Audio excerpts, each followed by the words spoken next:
Hello guys, कैसे हैं आप सब। तो फिर से हम अपने उसी चैप्टर के साथ हम वापस अपने नए मतलब कि जो हमारा जो पिछली वीडियो में हमारा चैप्टर था, हम दोबारा से उसी चैप्टर पे आ चुके हैं। और जो हमारा टॉपिक बीच में छूट गया था उसे हम आज अपना पूरा चैप्टर हम अपना कंप्लीट कर देंगे इस वीडियो में, और नेक्स्ट वीडियो में अपना नया चैप्टर करेंगे। तो आज चलिए हम अपना जो पहले हमारा चैप्टर बचा हुआ था रीढ़ की हड्डी, उसके जो पार्ट्स बचे हुए थे हम उन्हें कंप्लीट करते हैं, फिर आगे चलते हैं। तो चलिए मैं आपको वो बता देती हूँ। तो ये है हमारी इस वीडियो का फर्स्ट टॉपिक, वो है मेहमानों की संकीर्ण मानसिकता। मतलब कि जो मेहमान आए थे उन्हों की मानसिकता क्या थी वो उस चीज के बारे में बताते हैं। तो जो लड़के के पिता होते हैं वो होते हैं गोपाल प्रसाद, जो कि मैंने आपसे इससे इससे जो पहले वाली वीडियो थी मैंने उसमें भी आपको बताया था कि उनके पिताजी का नाम था गोपाल प्रसाद। एक अहंकारी वकील हैं जो शादी को एक बिजनेस की तरह देखते हैं। मतलब कि जो लड़के के पिता हैं उन्हों का नाम है गोपाल प्रसाद और वो एक अहंकारी वकील है। और जो शादी होती है वो उसको वो एक बिजनेस की तरह देखते हैं कि हम लड़की को खरीद रहे हैं या लड़के को बेच रहे हैं, उस टाइप से वो बिजनेस की तरह देखते हैं उसको। उनके विचार अत्यंत दकियानूसी हैं। मतलब कि उनके विचार जो है बहुत ही ज्यादा बेकार है, दकियानूसी। मतलब किसी भी बात का उदाहरण दिया और किसी को भी कहीं भी फिट कर दिया, वो दकियानूसी की बात है। और उन के जो हमारा इस पार्ट का टॉपिक आता है वो है दोहरे मापदंड। मतलब कि उनकी जो सोच एक तो पुरानी है और दो प्रकार की है, दोहरे। वे अपने बेटे के लिए उच्च शिक्षा की मांग करते हैं, लेकिन महिलाओं के लिए उच्च शिक्षा को अनर्थ मानते हैं। मतलब कि उनका जो लड़का है उसके लिए तो वो चाहते हैं कि भाई मेरा लड़का तो बहुत अच्छा पढ़े, बहुत ज़्यादा उच्च शिक्षा प्राप्त करे। और वहीं लड़कियों के लिए जो वो सोच रखते हैं अपने, वो बहुत ज़्यादा बेकार रखते हैं कि लड़कियों को शिक्षा नहीं मिलनी चाहिए और उन्हें शिक्षा मिल जाएगी तो खराब हो जाएंगी, और शिक्षा लड़कियों के लिए अनर्थ मानते हैं। वो तो हुई ना उनकी सोचे खराब लड़कियों की तरफ से भी। और अब इनका आ जाता है सेकेंड पॉइंट, वो भेदभाव पूर्ण। मतलब कि लड़के और लड़कियों में दोनों में भेदभाव करना, उस चीज की उनकी सोच है।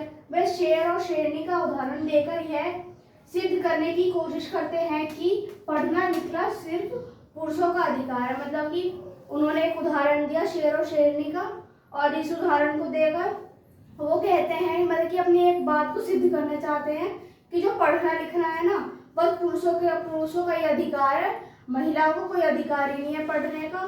तो ये सब चीजें अपनी सोच इतनी बेकार सोच बताते हैं ये अपनी। और अब अपने बढ़ते हैं अपने नेक्स्ट टॉपिक पर, देखते हैं आगे क्या होता है। तो ये है हमारा नेक्स्ट टॉपिक।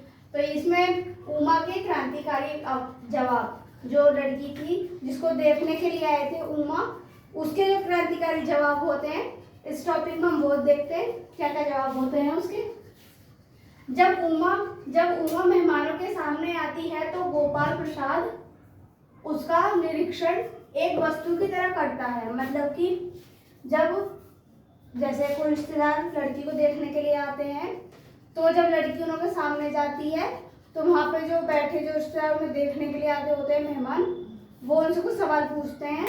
उसी प्रकार से जो गोपाल प्रसाद थे वो भी जो उमा थी उसे जो देखते हैं उसका जो निरीक्षण करते हैं। यानी कि जब हम किसी वस्तु को लेने के लिए जाते हैं, मतलब कि कुछ भी हमें कपड़े या कुछ सामान लेना हो, जब हम उसे जाते हैं लेने के लिए तो सबसे पहले उसे देखते हैं, उसके बारे में पूछते हैं ये कैसा है कैसा नहीं है। उसी प्रकार से कितना महंगा है कितना सस्ता है। उसी प्रकार से जब उमा मेहमानों के सामने आती है तो गोपाल प्रसाद उसका जो निरीक्षण है उसे जो देखते हैं वो एक वस्तु की तरह देखते हैं कि मुझे एक वस्तु खरीदनी है, उस टाइप से। अपमानजनक सवालों से तंग आकर उमा अपनी चुप्पी तोड़ती है और मेहमानों को आईना दिखाती है। जब उमा देखती है कि उसका बहुत ज्यादा अपमान हो रहा है, उसके जो सवाल जो सामने से पूछे जा रहे थे बहुत ज्यादा अपमानजनक थे, मतलब कि कोई सम्मान नहीं था उन्होंने, बस अपमान हो रहा था। तो इन सभी को देखते हुए जो उमा होती है वो अपनी चुप्पी तोड़ देती है और जो मेहमान आए होते हैं उन्हें आईना दिखाती है। किस टाइप से दिखाती है ये भी देखते हैं। सवालों की बौछार, जब उमा उनसे सवाल पूछती है तो उसको सवालों की बौछार बोला है। वह उनसे पूछती है कि क्या लड़कियों का कोई दिल नहीं होता, क्या उनकी कोई भावना नहीं होती। ये उमा पूछती है। क्या उन्हें केवल सामान की तरह बेचा या खरीदा जाना चाहिए। जब उमा उनसे सवाल पूछती है कि क्या लड़की की का कोई दिल नहीं होता, क्या उसकी कोई भावना नहीं होती, क्या उसका कुछ मन नहीं होता, मतलब मुझे क्या चीज़ चाहिए क्या चीज़ नहीं चाहिए, इस टाइप से वो सवाल पूछते हैं। उसका दूसरा सवाल क्या होता है, क्या उन्हें केवल सामान की तरह खरीदा या बेचा जाना चाहिए। जैसे कि जब लड़की की शादी होती है तो एक टाइप से जो लड़की के माता पिता होते हैं वो उसे बेच देते हैं, और जो लड़के वाले होते हैं उसे खरीद लेते हैं। क्या लड़कियों को क्या खरीदा और बेचा जाना चाहिए, ये उसके सवाल होते हैं। और जो हमारा नेक्स्ट पॉइंट है वो है शंकर की सच्चाई। जो लड़का होता है उसका नाम है शंकर। उमा शंकर के चरित्र की कमियों, मतलब कि जो शंकर था, जो लड़का था, उसकी कमियों को बताती है उसके हॉस्टल वाली घटना। जब उमा वो हॉस्टल में रह रही थी पढ़ाई करने के लिए, तो उस टाइम पे वहाँ पे एक घटना होती है। तो उस घटना में ये जो हमारा शंकर है शामिल होता है। घटना को भी सबके सामने उजागर कर देती है, जिससे उनका अहंकार धराशायी हो जाता है। तो उस घटना में यह था कि जब हॉस्टल था वो लड़कियों का था, गर्ल्स हॉस्टल था। तो ये जो शंकर और शंकर के कुछ दोस्त होते हैं वो ये गर्ल्स हॉस्टल में जाते हैं, वहाँ पे कुछ बदतमीजी करते हैं। तो ये फिर इन्हें पुलिस वगैरह केस वगैरह भी हो जाता है इस पर। तो इसी घटना को वो सभी मेहमानों के सामने बता देती है, और जो लड़के वाले होते हैं उन का जो अहंकार था वो वहीं के वहीं धराशायी हो जाता है। इसी प्रकार से जो उमा के क्रांतिकारी जवाब थे, उन्हों से जो मेहमान थे उन्हों को आईना दिख जाता है। अब हम बढ़ते हैं नेक्स्ट टॉपिक पे।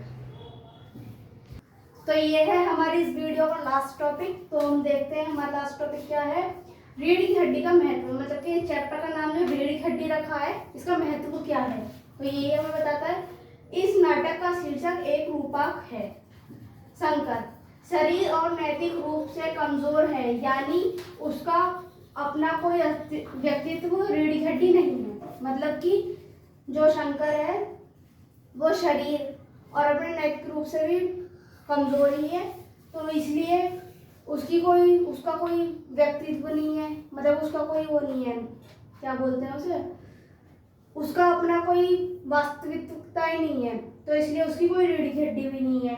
तो इसमें जो ये जो शंकर है, जब ये लड़की के घर आता है लड़की को देखने के लिए, उमा के घर जब आते हैं, तो जैसे लड़का आता है बिल्कुल सीधे खड़े हो गए, मतलब अपनी रीढ़ की हड्डी को बिल्कुल सीधी रख के जब वो आता है तो अपनी कमर को भी झुकाए हुए आता है। तो यानी कि वो कमजोर से शरीर से अपने कमजोर है, उसी प्रकार से उसमें अपनी कोई वास्तविकता ही नहीं है, उसकी रीढ़ की हड्डी पहले से ही कमजोर है, मुड़ी हुई है, तो इसलिए उसके अंदर कोई रीढ़ की हड्डी नहीं है।